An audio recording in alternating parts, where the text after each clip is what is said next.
Welcome, everybody, to another episode of the Curated Culture. I am your host, Robbie Diesel, and I'm joined by probably one of my favorite people on the planet, Miss Andrea Love.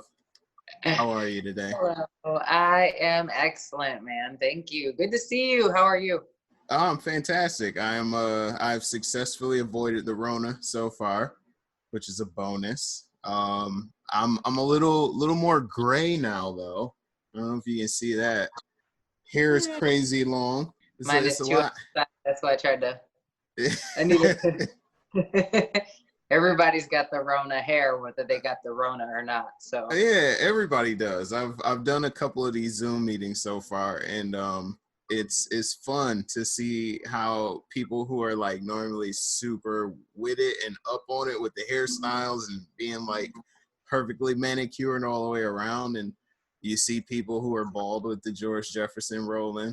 Like I did one where I looked like Wolfman because everything was kind of growing into itself. it just becomes a hair. It does, yeah. Or just one single piece.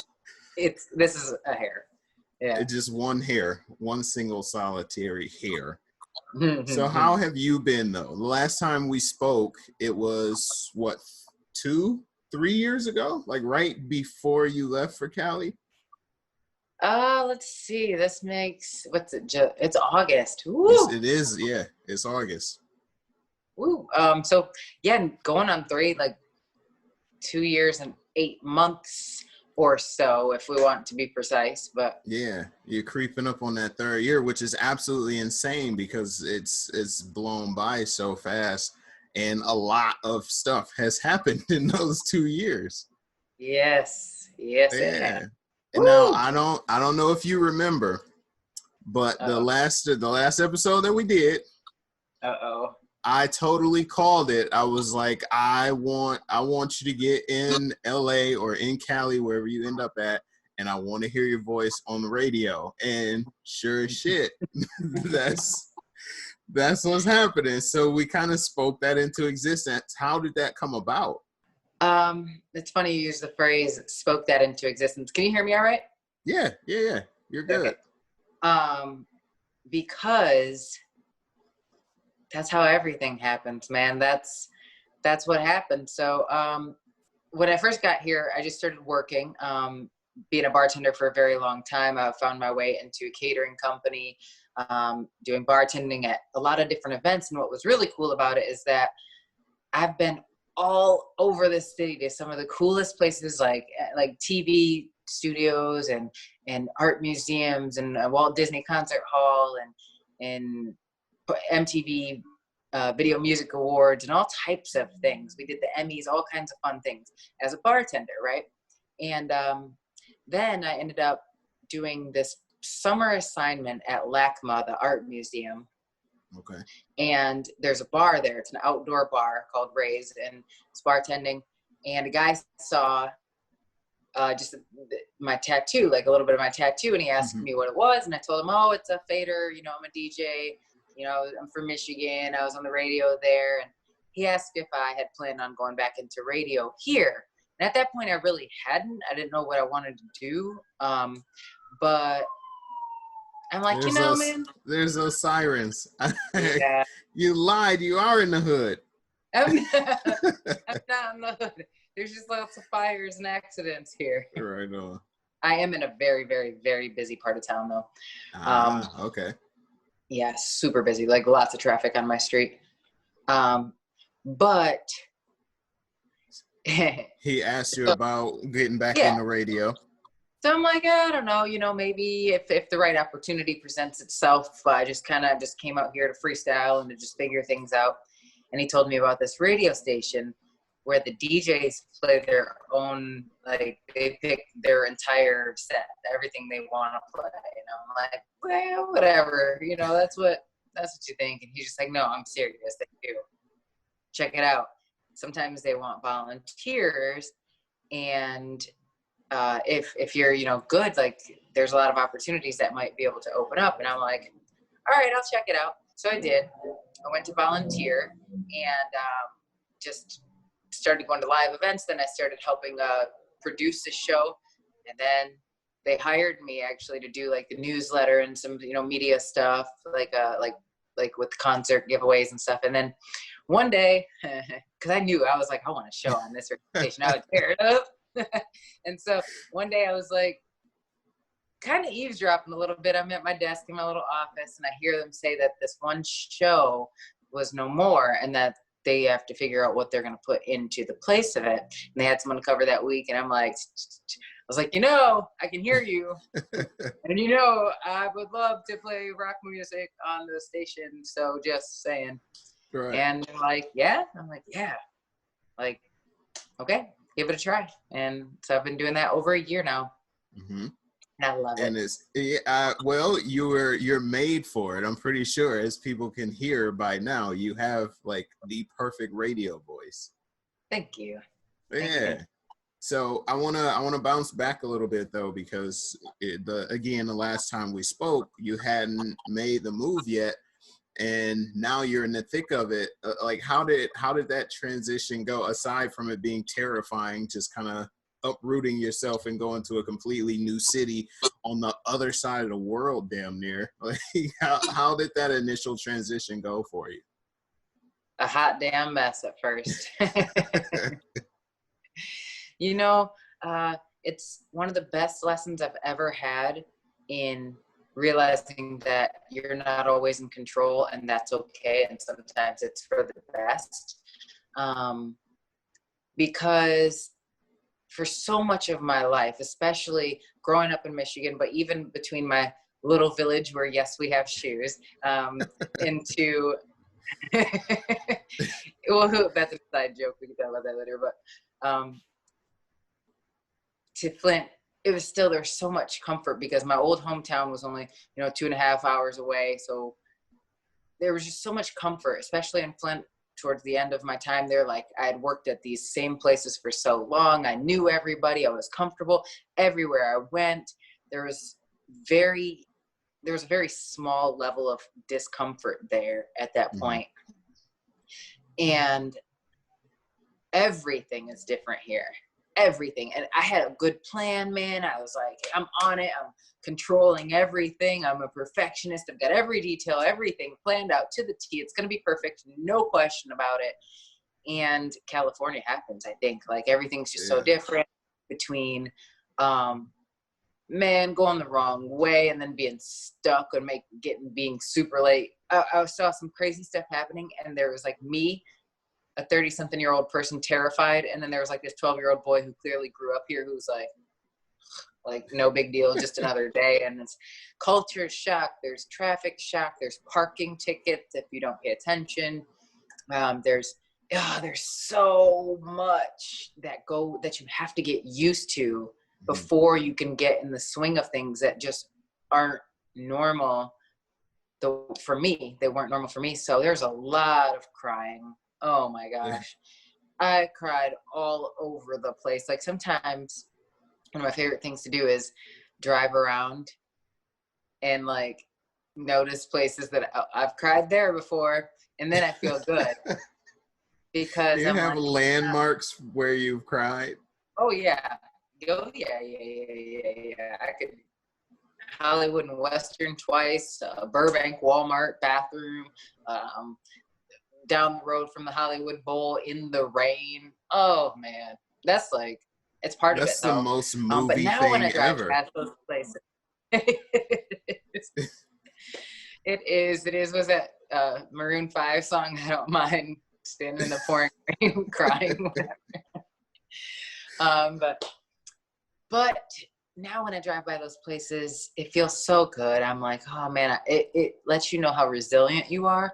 And it reminds you sometimes you just gotta let go and to be happy with what you do have when you have, like the people that I could call that could like talk me through sad times. And even though it was tough for me, I'm fully aware of the fact that out of the tough, I had it easier than a lot of people do when they first moved here, and it was still really, really hard for me. So like, It makes you stronger, smarter, better, uh, more resilient though. And definitely, I think the best takeaway so far has been, as I call myself now, a recovering perfectionist. It lets you just know that you're not in control all the time, and that's okay. You're not really supposed to be. And sometimes when Yeah. you let go of control, that's when all the cool stuff happens. Right, right. I mean, and I think that's something that we all kind of struggle with is releasing the steering wheel, so to speak. And you are probably like one of the most naturally positive people that I know. So it's weird to hear that it was, you know, so overwhelming for you at first, because every time like I've seen you or talked to you, it's been a thing where you're like, yeah, things are great, I'm just gonna push through. Like, did you find yourself having to kind of wear that mask, so to speak, because you were so far away from your typical support system?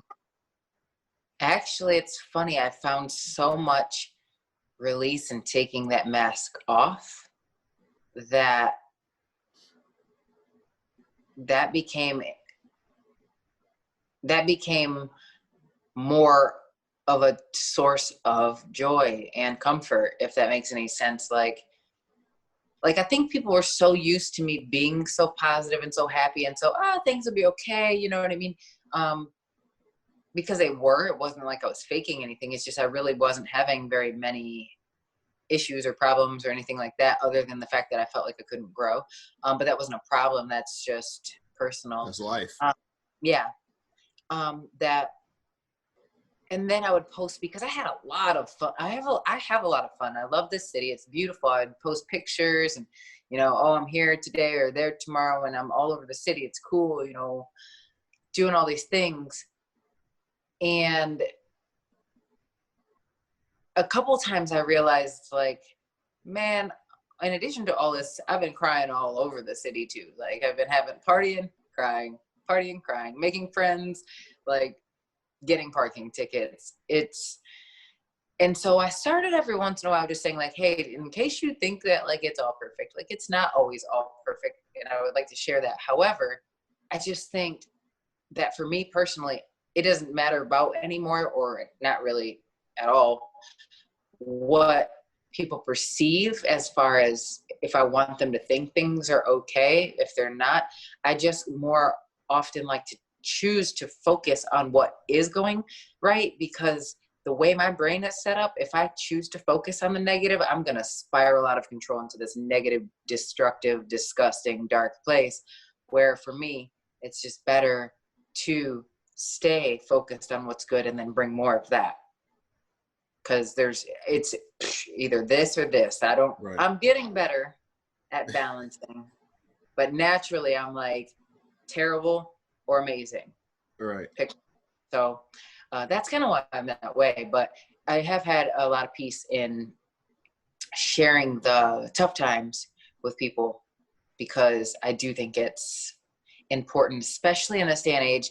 Like, the more I listen to podcasts from people who are, you know, really famous, or even if they're like influencers or stuff like that, like, I think that if you act like things are always good all the time and they're not, that's so damaging to people who may look to you for some reason. Or like young kids, I really don't, it's mostly about the young kids, because, you know, we grew up with before social media, to where things were so much different as far as going out to play, getting your self-esteem, getting bullied in school. Everything was a lot different and not so readily available, where now, like, most of the kids, they're growing up with only social media. Right. And they don't even know what it's like to have like self-made self-esteem without having to 24,000 minutes of the day perfection in your face, and people showing just perfect. You got to be like this, you got to get this many likes, I think. And we all are starting to wake up to this, that there is awesome in social media, or media in general, is there's a lot of danger if it's not used in a way to also show people that their worth does not have to come from that. Absolutely. So I've just learned a lot. And being away from everyone that I know and all this comfort has given me that time to be in my room by myself and really get to know myself, without so much of my friends or influences of the things or the places that I go. And it's been great. Yeah, it's everything that you just said, and something clicked in my head. It's like you are one of the few people that I know who could find strength in allowing yourself to be vulnerable, if that makes sense. Like you open yourself up to the good and to the bad, where a lot of us, myself included, we spend so much time trying to prevent that bad from happening, where you're just standing out there like bring it. You know, the book that I'm reading, actually, I just put it down before I pulled my hair up to come on this call with you, is Daring Greatly by Brene Brown, she studies shame. She's amazing. My best friend Julie and I love her. She studies shame and vulnerability, and I've learned a lot from her in the past few months in particular about vulnerability and about putting yourself out there. And I'm actually getting back into that book right now, Daring Greatly. Such an amazing read about vulnerability and just how hard it is.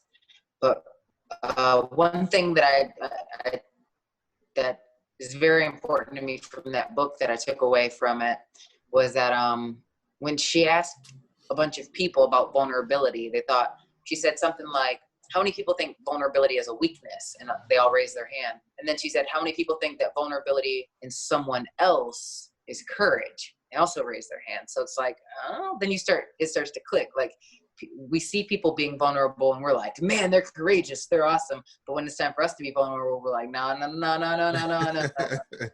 Oh no, We're not going down that path. Yeah, no, I'm cool, I've got this, I'm fine, I'm not sweating, it's fine. Yeah, I mean, so in your opinion, why do you think that is? Why do you think that people kind of struggle with the idea of allowing themselves to be vulnerable or to open up? So it's funny because my first instinct was to say, I don't know, like for a fact, but you didn't ask me for a fact. You asked what I think. Yeah, So your opinion. I think it's just comparison a lot. I think it's generational trauma, which is a whole nother bag of worms. I think that it has to do with our culture, and just it's mostly outside influences that for decades have been pumping out the false sense of you're not good enough no matter what you do. Like, even trends and styles, like something that's in style 5 years ago is not in style anymore and won't be in style in another 5 years. So like people who are constantly chasing this, what's in style, and then it's like you will never be good enough. The fact that people as a whole have been told that no matter what, you're not good enough, I think scares people into being themselves, into opening up, but also being hurt, man. People breaking your trust and people destroying your feelings and stuff. Like, and a lot of people do it. The only people who really try to destroy someone else's feelings are people whose feelings have been destroyed, as we know. Right. And it's a vicious cycle that keeps going around. And I think that this time to sit down, this whole past few months of all this corona, where people are inside by themselves and thinking, or inside with their families and connecting, or inside watching the news and getting furious about some of the crazy stuff that's going on out there. But it's also, it's this crazy mess. But I think behind the scenes, it's kind of letting people finally open and understand, like, damn, dude, man, like we've been just hanging on to all of this toxic energy, not even knowing it for this long. Like, people are waking up. I think I say it regularly. I think that this is the hard way to a better way. And there's a little bit of sprinkle of blessing in this crazy mess that we're going through, I believe. Yeah. I mean, you have, that's you being positive again, by the way. Ding. But I mean, you kind of have to, and that's like the perfect segue for what I want to talk about next, which is, you get out in Cali and you're there for a year and everything's all good. You can go outside still, you can hang out with your friends still, and then things just go to shit like immediately. What goes through your mind being so far away from home, so to speak, and having to go through this pandemic and having to go through all the craziness in the world when you are again so far away from home, from your natural network, so to speak? Well, actually, this is the second year, so I had been here for 2 years. Oh, okay. And which makes it even more interesting, because a lot of people tell you when you first move here, like, oh yeah, the first 2 years are tough, but after that, most people are fine. And so 2020, Happy New Year, 2 years for me, feeling good about it. 2020, this is my year. Everybody said that, right? And Right. And then in March, it's like, wait, what? Stay inside 2 weeks. Okay, 2 weeks, I can do that. 2 months, what? August? Hello? Yeah. Hello, anyone? So that's kind of what made it quite interesting, is feeling like all right, I made it. I got it. I'm doing fun things. I went to NAM. I got friends. And then, like, for a little while, and I have a life coach. I do like the results coach. And my coach told me that when it first started, I was like, I'm fine. Like, I'll use this time to create, and I'll use this time to be, working on myself, and to grow so much, and to just be so awesome, and to bring people up. It'll be just fine. She's like, cool, I'm glad you feel that way. And then a couple weeks later, I was just like, yo, this is the worst. I'm so sad. This is so low. When am I going to go outside? I need people, no concerts. Oh my gosh, the music. Oh man, I can't. She's like, you have to realize that this is a global trauma. So it's not like you're the only person that's going through this. So if you're sad, remember that that's okay. But like, try to make yourself, like, go for a walk every day or something, or do something every day. Do things every day to get yourself from falling into a funk. That'll help. And then I started, luckily, I have also an amazing roommate. Oh my gosh. We are both on the same, like, personal development, clearing our wounds and traumas, and self bettering books. We're all about that life. You guys are vibing Two weird ass spiritually. Scorpios. Yeah, we call our home the thriving center. That's how about that life we are here. And so that's incredible. Been a huge blessing. If you're going to be stuck inside with one person only, thank God it's somebody that is on the same mind, like on the same wavelength. Because I know a lot of people out here, it's not uncommon to just room with people that you meet on Facebook or online, or all types of room situations here, like some weird, crazy stuff. There are people who hate their roommate. And I couldn't even imagine being stuck inside for months with somebody that don't even like, or that's dirty, or, it's nuts out here. So I had that going for me. I'm very close with all of my friends, no matter how far away they are. So we always talk all the time. But really, the best thing for me has been being alone. Because I'm such a people person, and I'm such a, gregarious, like, always out and about.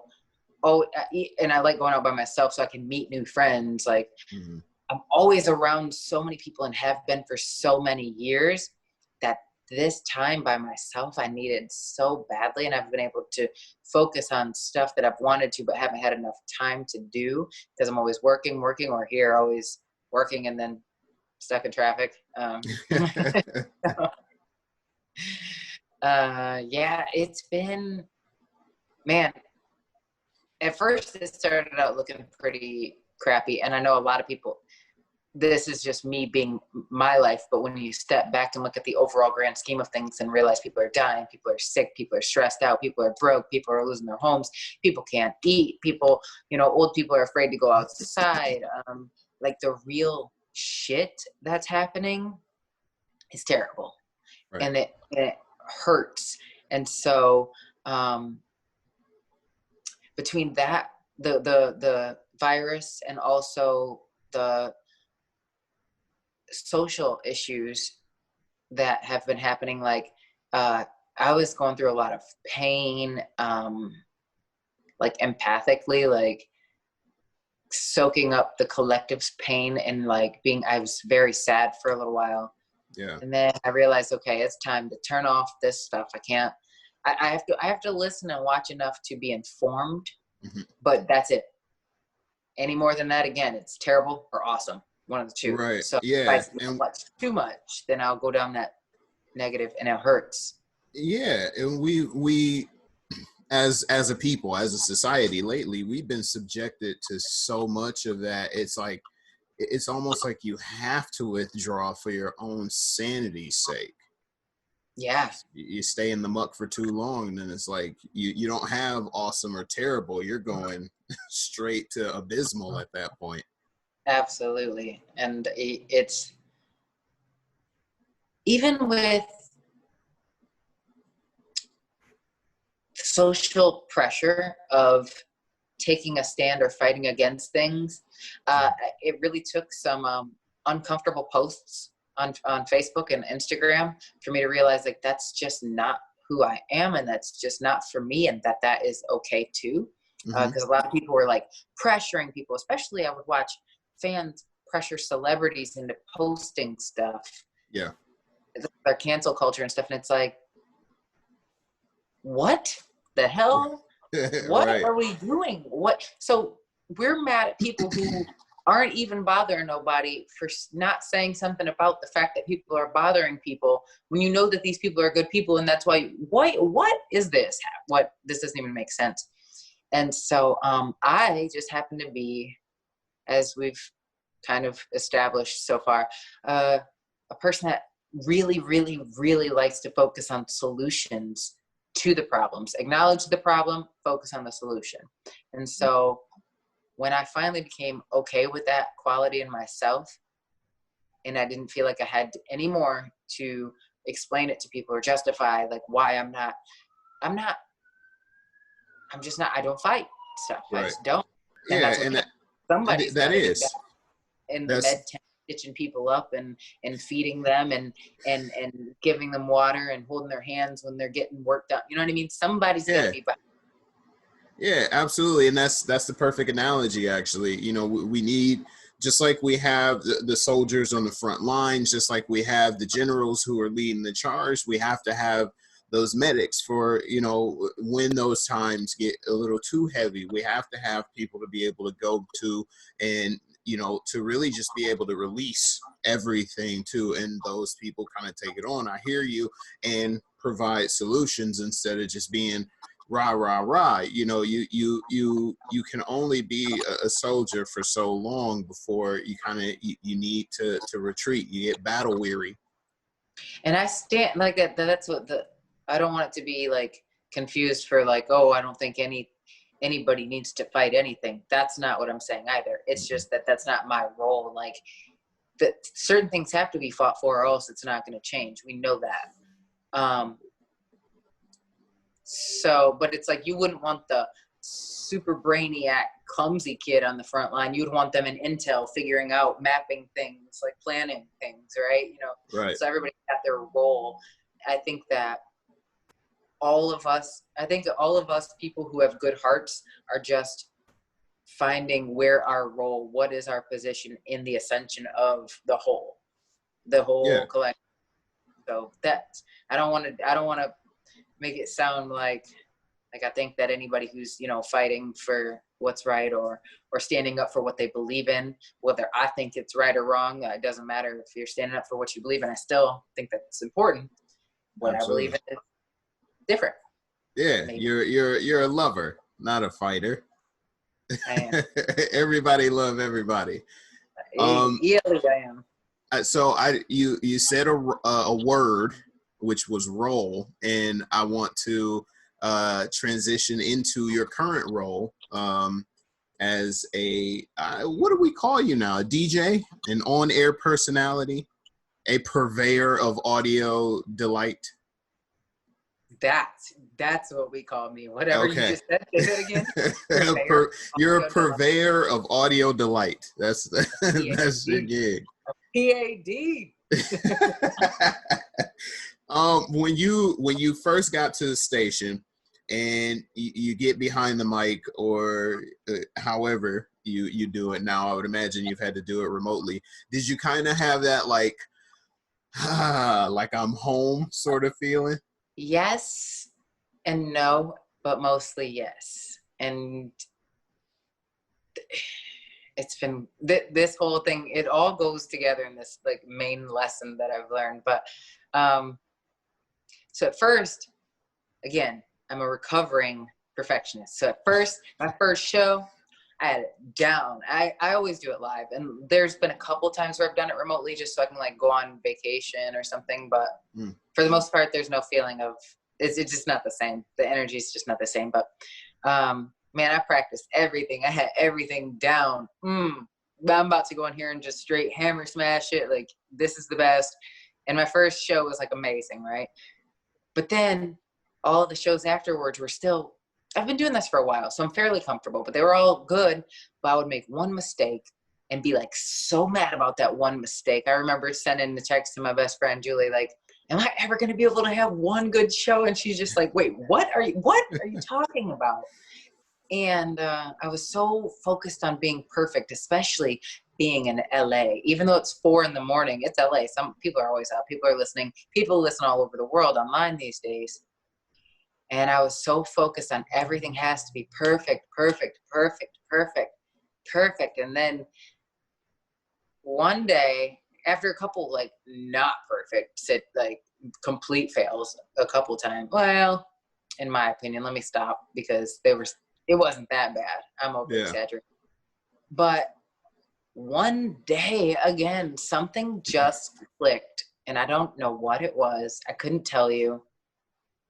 But there was this moment where I just realized, like, I'm not having fun. I am so focused on being perfect to make sure that I'm good enough for everyone else. I am not having any fun doing my favorite thing. Nope, done with that. So then I just started just having all of the fun. Like every week now is like all of the fun in a big backpack. Let's go rock some faces. And so I just have so much fun now. And I love my show. And people that call in or like find me on Facebook, like they can tell that I just love it. And just, even when like, I don't notice mistakes like I used to anymore. If you just make, something clicked in me the other day, this particular phrase is that your message is more important than your mistakes. That's pretty powerful. Yeah. When I keep that in mind, I don't even make that many mistakes anymore. Once I have that in my mind, but especially throughout all of the, that was all live songs because we couldn't go to concerts. So I played a bunch of my favorite live recordings and it just brought people up. And, but the more I have fun, the better. Everything in my whole life is just like, girl, what are you out here stressing for? Most people aren't even thinking about you or what you just messed up on. They're still thinking about the time that they failed 6 years ago at something. So calm down. It's not always about you. Sometimes it's about everybody else too. Right. So how have you enjoyed your time at the station so far? Like outside of the show in particular, like people you work with, I would imagine are pretty solid folks. Yeah, we have a good time because it's like back. But the thing is our station is it's public radio, so there's a lot of different shows. There's a lot of like political shows and health and spirituality shows and all different types of music. I mean, I play rock and roll, but there's lots of good hip hop shows, house music, we have a reggae show, folk music, roots music. I mean, like all types of stuff. So that's been cool because my eyes have been open to a lot of stuff that I didn't even, words that I'd never even heard before, things that I didn't know anything about, like the global village. Like I know music from like Mali and I can tell the difference between music from Mali and Ghana now, like stuff like that, just weird stuff. It's beautiful.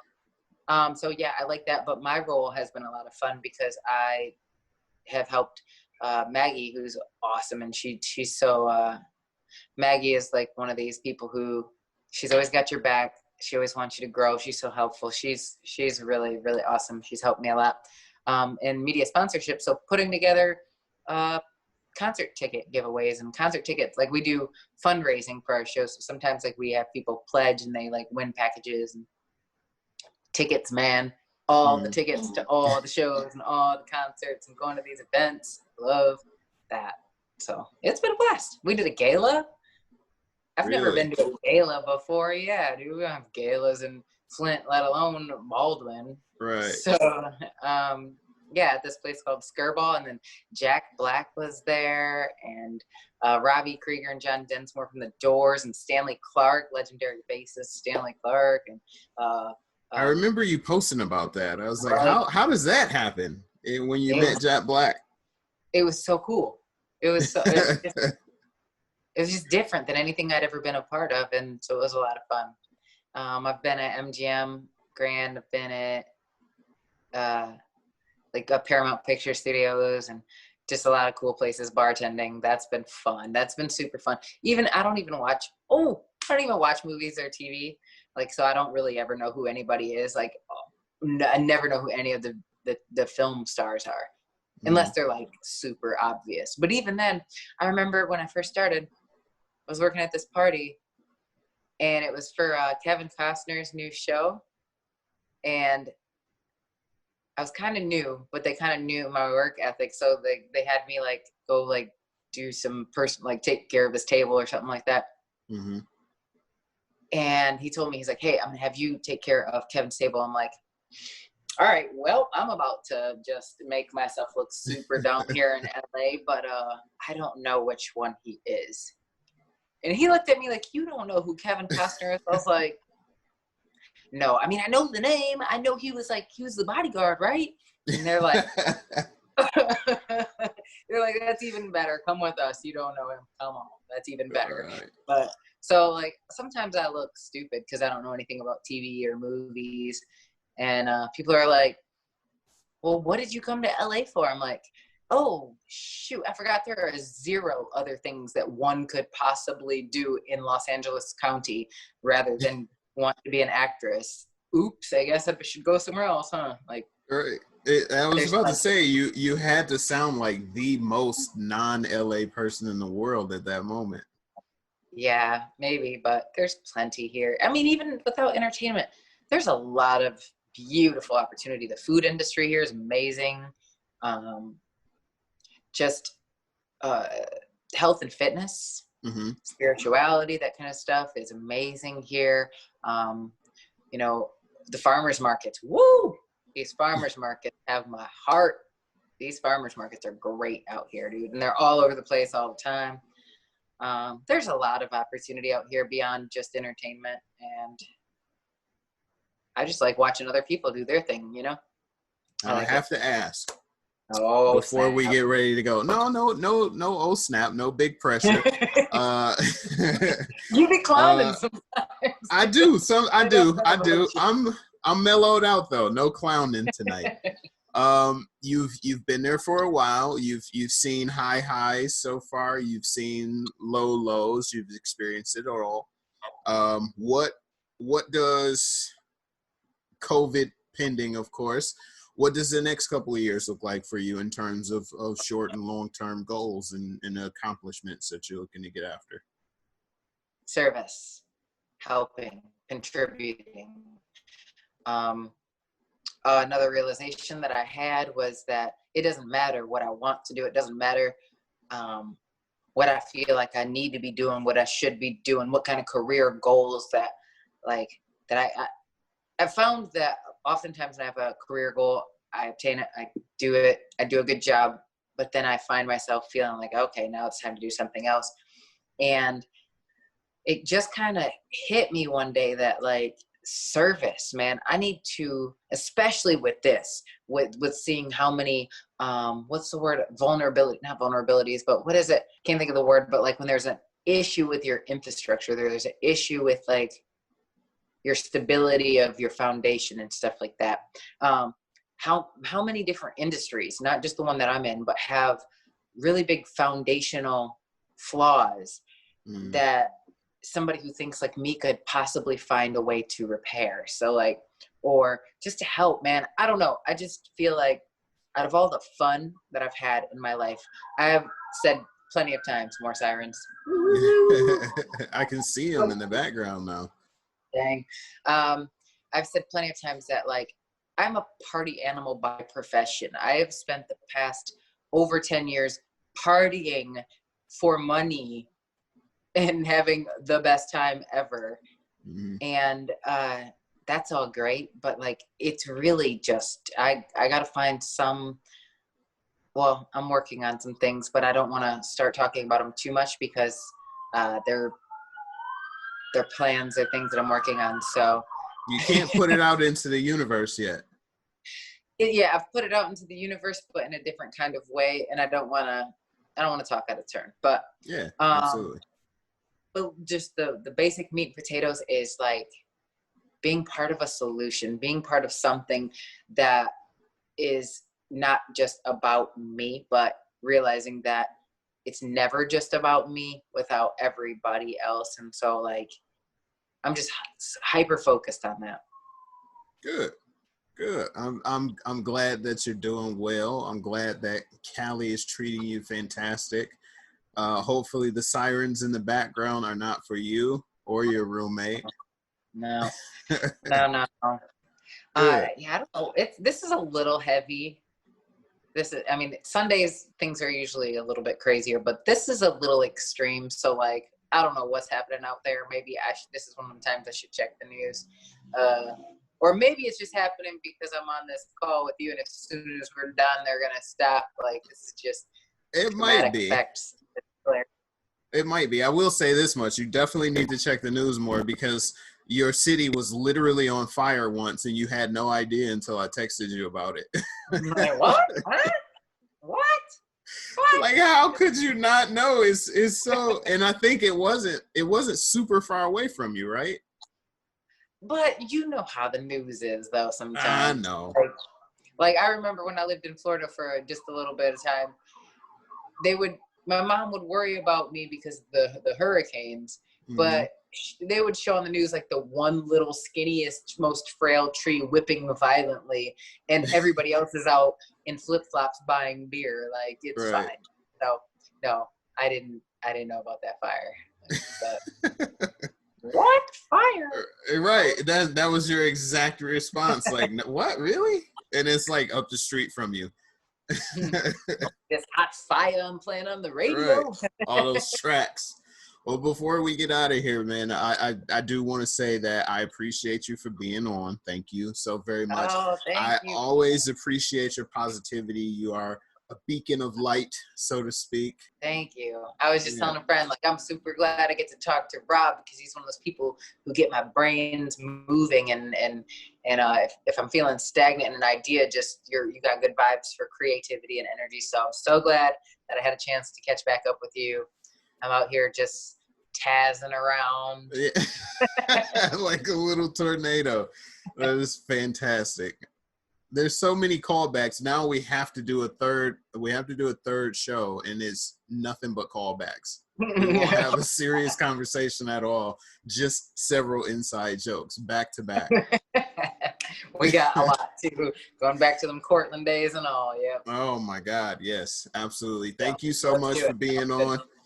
You have a splendiferous evening. It's like what, 7 o'clock there? So you got the whole night ahead of you still? Yes. You enjoy it. Thank you so very much for being on. Socials, Twitter, Instagram.